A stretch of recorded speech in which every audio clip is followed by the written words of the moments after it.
Shutdown hujan deras yang mengguyur Kabupaten Aceh Selatan dan sekitarnya pada Kamis 1 September 2022 menyebabkan terjadinya banjir luapan di Kecamatan Samadua dan Tapak Tuan.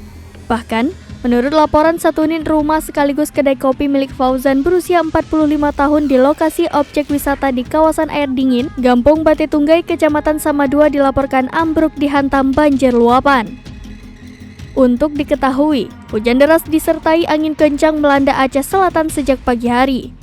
Cuaca ekstrim tersebut mengakibatkan debit air sungai meluap dan mengalir deras. Bukan hanya itu, ombak laut juga tinggi. Subhan, warga Samadua kepada serambinews.com mengungkapkan, banjir yang terjadi di Kecamatan Samadua menggenangi beberapa kampung. Bahkan menggenangi hingga badan jalan nasional di Gampong Gadang Kasik Putih, Kecamatan Samadua hingga mengundang kemacetan. Warga setempat mengaku banjir luapan seperti hari ini belum pernah terjadi sebelumnya di kawasan air dingin Gampong Bate Tunggai, Kecamatan Samadua.